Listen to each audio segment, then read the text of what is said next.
उस बहन का हंसुए से जो जिस पेंसिल से वो साग काट रही होती है उससे हाथ कट जाता है। हाथ कट जाता है तो खून बहने लगता है। साग इसलिए स्वादिष्ट बना था क्योंकि उसमें जो है वो बिंदु का खून मिला हुआ था। तब जो भाई रहते हैं वो सोचते हैं कि जब खून इतना स्वादिष्ट हो सकता है तो उसका मांस कितना स्वादिष्ट होगा। प्राचीन मान्यताओं में एक कहानी बहुत चर्चित है झारखंड की, वहीं पर हम मौजूद हैं। वो कहानी भी आपको बताएंगे। ये देखिए बोर्ड लगा हुआ है, प्राचीन मुंडा धर्म सतयुगी बिंदु बसाई। ये एक कहानी है जो यहाँ पर बहुत चर्चित है और मेरा दावा है कि ये कहानी आपने ज़रूर ही सुनी होगी, सोशल मीडिया पर या अपने बुज़ुर्गों से ज़रूर सुनी होगी। आइए आपको पास ले चलती हूँ।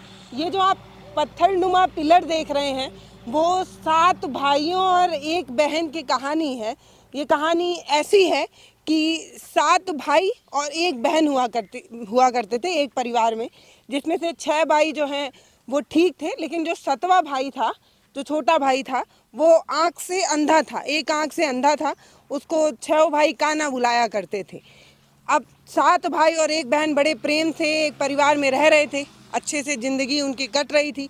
लेकिन जो बहन थी उसको भाई बड़ा प्यार वार भी करते थे। लेकिन एक दिन क्या होता है कि 7 भाई जो है वो जंगल में, 6 भाई जंगल में काम करने चले जाते हैं रोजी रोटी के लिए, और एक जो अंधा भाई है और जो बहन है वो घर में ही रहते हैं।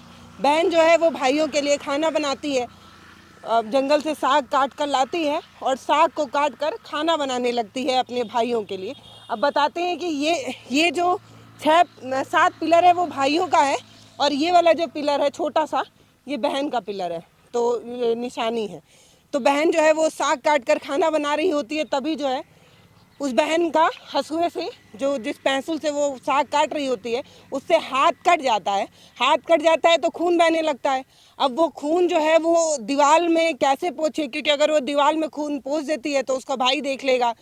अगर कपड़े में पोंछती है या कहीं भी अगर उस खून को पोंछ देती है तो निशानी के रूप में भाइयों को पता चल जाएगा कि हाथ कट गया है। तो वो जो लड़की होती है बिंदु, वो क्या करती है, साग को जो है वो उस जो हाथ में जो खून लगा रहता है उसको उस साग में जो है वो पोंछ देती है। पोंछ कर फिर साग को पका भी देती है। साग को पका देती है, खाना तैयार हो जाता है। फिर जब भाई लौट कर जंगल से वापस आते हैं तो वो 7 भाइयों को खाना परोसती है, साग चावल। अब जब वो 7 भाई जब खाना खाते हैं तो उनको रोज के खाने से अलग खाना लगता है। आज का जो खून वाला साग का खाना था वो अलग लगता है, बहुत स्वादिष्ट लगता है। तो बहनों से, अपनी बहन से पूछते हैं कि क्या डाल के बनाई हो कि खाना बड़ा अलग बना है, बड़ा स्वादिष्ट बना है, क्या बात है। तो उसकी बहन बताती नहीं है।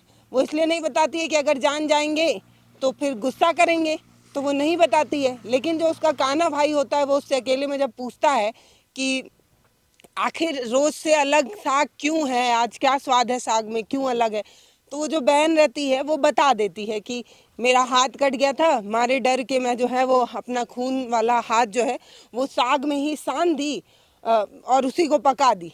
तो ये जो काना भाई रहता है वो अपने 6 भाई को यही बात बता देता है कि साग इसलिए स्वादिष्ट बना था क्योंकि उसमें जो है वो बिंदु का खून मिला हुआ था। तब जो भाई रहते हैं वो सोचते हैं कि जब खून इतना स्वादिष्ट हो सकता है तो उसका मांस कितना स्वादिष्ट होगा। ये भाई लोग आपस में विचार करते रहते हैं।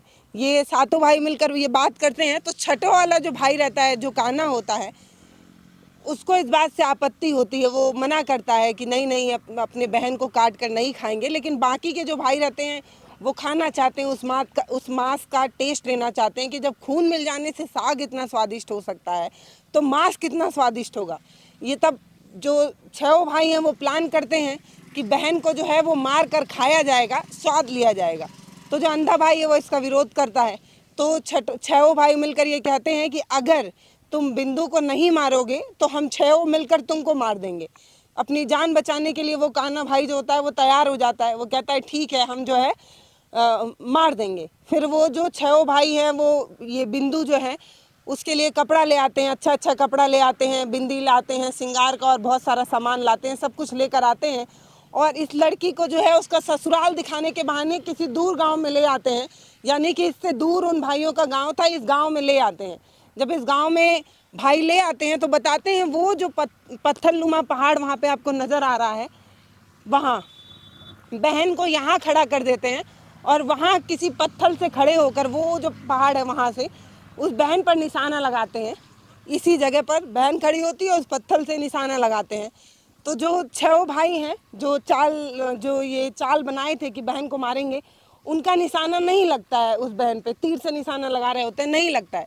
लेकिन जो अंधा होता है, जिसकी एक आंख से नहीं नज़र आता, ज़बरदस्ती उससे निशाना लगवाते हैं और बोलते हैं कि अगर तुम नहीं मारोगे तो मैं तुमको मार दूंगा। तो वो भाई मजबूरी में निशाना लगाता है और वो निशाना सटीक लगता है, बिंदु के एकदम सीने पर वो तीर लगता है और बिंदु जो है वो मर जाती है।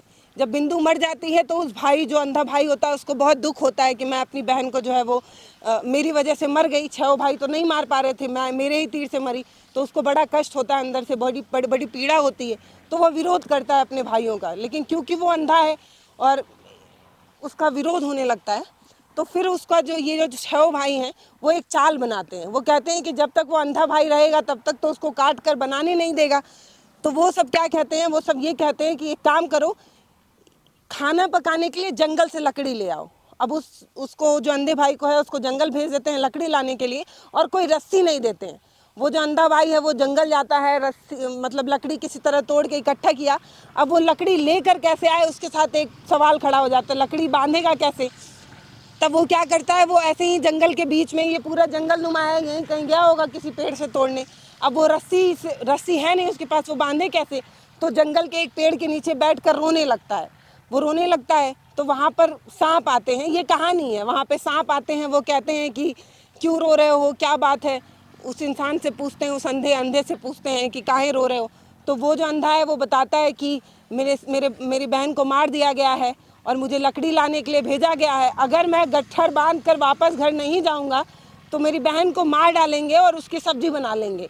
तो वो रोने लगता है। तो सांप जो है वो एक लाइन में खड़े हो जाते हैं और कहते हैं कि ठीक है, हम जो है वो रस्सी का काम करेंगे, लेकिन वहाँ जाकर धीरे से रखना, हमें चोट नहीं लगनी चाहिए। फिर वो सांप जो है वो रस्सी बन जाते हैं और एक गट्ठर बन जाता है और वो भाई लेकर घर पहुंच जाता है। तो 6 भाई देखते हैं, अरे ये इतना जल्दी आ गया, अभी तो हमने उसकी बोटी भी नहीं बनाई, उसके पीसेस भी नहीं किए, तब तक ये आ गया।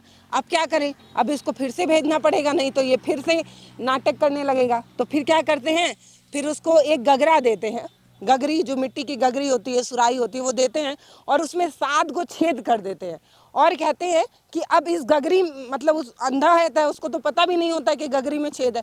फिर कहते हैं अब जाओ नदी से पानी लेकर आओ, क्योंकि इसको पकाने में पानी की ज़रूरत पड़ेगी।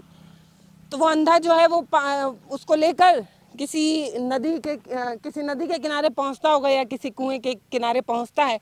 फिर उसके बाद वो पानी भरता है और पानी निकल जाता है, क्योंकि गगरी में छेद होता है। फिर वो रोने लगता है कि अरे यार, मैं अभी पानी भर के ले नहीं जा पाऊंगा, फिर मेरी बहन को सब बना लेंगे, बना के खा जाएंगे। तो वो रोने लगता है। तो नदी में कछुए होते हैं, वो कछुए जो है वो उस इंसान से पूछते हैं कि भाई तुम क्यों रो रहे हो, क्या बात है, क्या कष्ट है, क्या पीड़ा है। तो वो पूरी कहानी उस कछुए को बताता है। तो 7 कछुए इकट्ठा होते हैं और उस गगरी में जिस जगह छेद होता है वहाँ जाकर चिपक जाते हैं। फिर उसके बाद गगरी में पानी भरकर वो अपने घर लौटता है। तब तक जो भाई रहते हैं वो अपना पूरा वो बंदोबस्त कर चुके रहते हैं, उस बिंदु की सब्जी बना चुके रहते हैं, तब तक उसका स्वादिष्ट मीट जो है वो बना चुके रहते हैं तब तक। उसके बाद क्या होता है, वो भाई तो समझ गया होता है, अंधा भाई, कि अब ये सब मुझे भी खिलाएंगे, और वो खाना नहीं चाहता है क्योंकि उसकी वो प्यारी बहन होती है। तो वो उसी तालाब से कुछ मछलियाँ और केकड़े भी पकड़ कर ले आया होता है। तब तक शाम हो चुकी रहती है, दिन में कहीं निशाना लगा कर और ये सब सारी तैयारी करते करते शाम हो जाती है। तो शाम में भाई जो है वो प्लेट में या पत्तल में या किसी भी चीज़ में खाना परोसते हैं सारे भाइयों का, और उस अंधे को भी वो बिंदु की मीट जो है वो देते हैं खाने के लिए। तो वो भाई नहीं खाता है, लेकिन अगर वो नहीं खाता तो ये सारे भाई उसको मारते।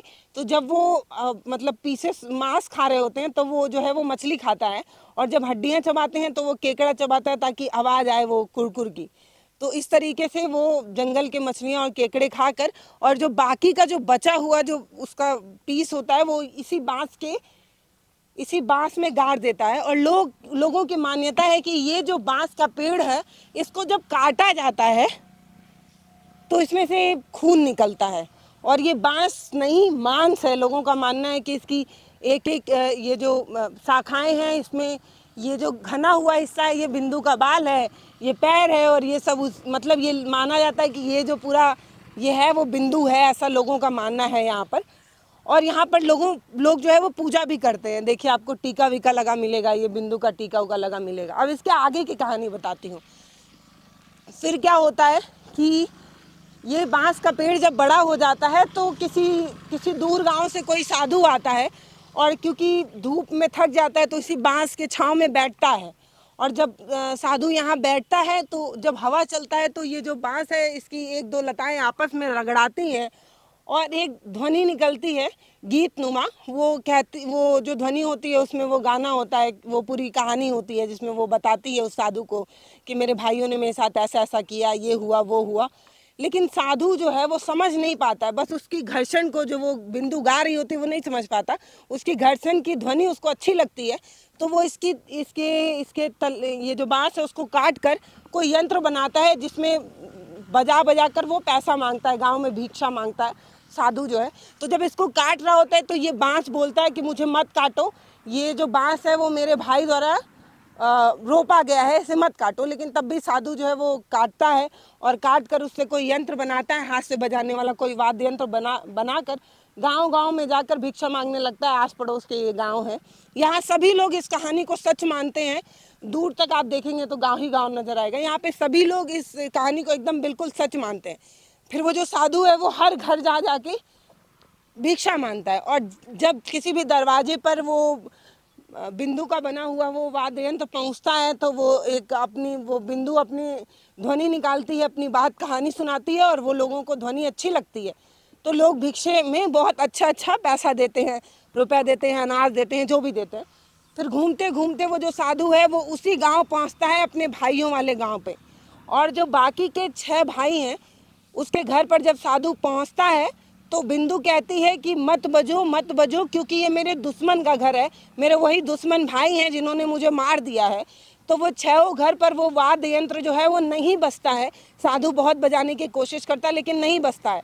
फिर घूमते घूमते जब वो 7वें भाई अंधे भाई के घर पहुंचता है वो वाद्य यंत्र, तो वो वाद्य यंत्र अपने आप ही बजने लगता है और वो बोलता है कि बजो वाद्य यंत्र, ये मेरे अपने भाई का दादा का घर है, मेरे भाई का घर है। फिर वो वाद्य यंत्र इतना अच्छा बजता है कि वो जो अंधा होता है उसको अच्छा लग जाता है, उसको वो कहानी समझ आ जाती है। फिर उसके बाद उस साधु को रोकता है, उसकी सेवा वेवा करता है, उससे वो वाद्य यंत्र ले लेता है और उसके बदले में उसको कोई दूसरा वाद्य यंत्र दे देता है। और फिर वो वाद्य यंत्र जो है वो जो अंधा भाई होता है वो अपने घर में रख कर और दूर जाता है जब भी घर का काम करने, तो उस वाद्य यंत्र से बिंदु जो है वो निकल कर घर का सारा काम करने लगती है, झाड़ू पोछा बर्तन सब कुछ करती है। और फिर लौट कर शाम को उसी जगह फिर पहुंच जाती है, उसी वाद्य यंत्र में जो है वो छुप जाती है। तो वो जो अंधा भाई होता है वो कहता है अरे कैसे भाई, मेरे घर का काम कैसे हो जा रहा है, कौन कर दे रहा है मेरे घर का काम।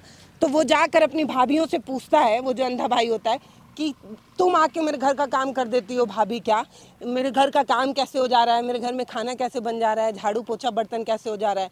तो उसकी भाभी जो होती हैं वो कहती हैं पागल हो क्या, मेरे घर में खुद ही इतना काम है, मैं तुम्हारे घर का काम क्यों करूँगी।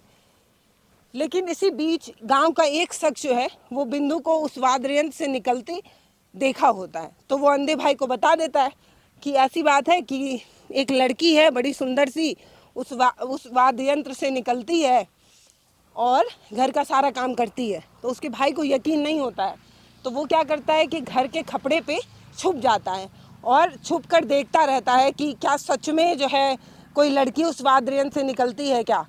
तो फिर वो जब छत पे छुपा रहता है और बिंदु को ऐसा लगता है कि उसका भाई चला गया है, तो वो निकलती है उसमें से और घर का काम जल्दी जल्दी सारा करने लगती है।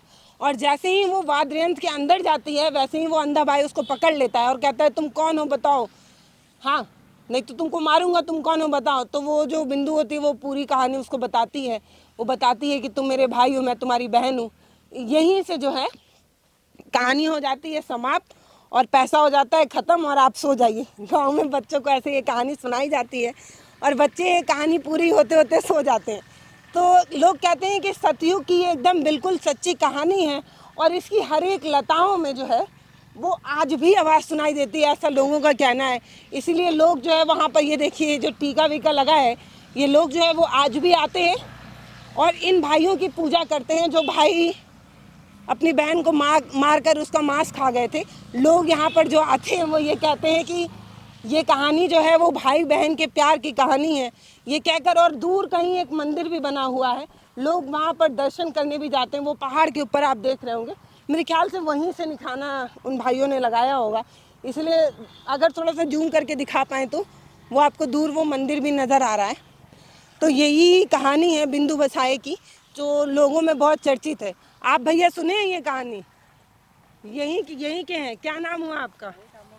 रांची से आए हम लोग। रांची से आए हैं? यही देखने आए हैं क्या? हाँ, देखने आए हैं। ये कहानी सुने हैं? हाँ, सुने थे छोटा सा में। क्या छोटे में क्या सुने थे? वो दादी लोग दादा लोग आता था ना, वही बोल रहा था कि ऐसे ऐसे बात, तो हम लोग उतना नहीं जाते थे कि तो 7 भाई जो है वो मिलकर बहन को मार दिया और उसका मांस खा गए। हाँ वही सुने थे बस। तो कैसे भाई बहन की ये सच्ची प्यार की कहानी हो गई जब भाई बहन को मार के खा गया? तो उतना तो नहीं पता। नहीं पता, लेकिन आप लोग मानते हैं इस चीज को? देखिए वहाँ पे बहुत सारे लोग फोटो वोटो भी ले रहे हैं। आप लोग ये दर्शन करने आए हैं? हाँ, करने तो आए हैं। अच्छा, जो मांगते हैं वो पूरा हो जाता है? उतना तो नहीं पता हमको। नहीं पता। वहाँ पे बहुत सारे लोग हैं जो इस बिंदु बसाए का दर्शन करने आए। वो मंदिर गए क्या जो पहाड़ के ऊपर बना हुआ है वहाँ पे? वहाँ तो नहीं गए हम लोग। अभी नहीं गए? हम फर्स्ट बार आ रहे हैं हम लोग तो। अच्छा, क्या क्या सुन के आए हैं? वही देखे थे वीडियो में। वीडियो में देखे थे बिंदु बसाए, तो वही देख लेते हैं। तो आज भी लोग जो है, आज भी लोग यहाँ पर आते हैं, दर्शन करते हैं। और वहाँ जो आप 7 पत्थर देख रहे हैं वो 7 भाइयों की निशानी है। यहाँ पर पूजा पाठ भी होता है। लोगों की मान्यता है कि यहाँ पर आकर बलि दी जाती है ताकि किसी बहन की और बलि ना चढ़े, इसलिए मुर्गे की बलि दी जाती है, ऐसा लोगों का मानना है। बाकी ये सतयुग की सच्ची कहानी लोग बताते हैं, पर भारत एक नई सोच इस कहानी की पुष्टि नहीं करता। ये लोक प्रचलित कहानियाँ थी। अब उस समय कोई एंटरटेनमेंट का साधन तो हुआ नहीं करता था, कोई टीवी, कोई रेडियो, ये सारी चीज़ तो हुए नहीं करते थे। तो गांव के बच्चों के मनोरंजन के लिए एक मनगढ़ंत कहानी भी बनाई जा सकती है, बच्चों को भुलवाने के लिए कहानी सुनाई जा सकती है। अब इसमें कितनी सच्चाई है इसको मैं नहीं जानती। बहरहाल नमस्कार, मैं पल्लवी राय, आप देख रहे हैं भारत एक नई सोच। इस कहानी पर आप क्या सोचते हैं? लोगों की अपनी मान्यता है। आप इस कहानी को सुने हैं या नहीं, ये कमेंट सेक्शन में ज़रूर बताइएगा। धन्यवाद।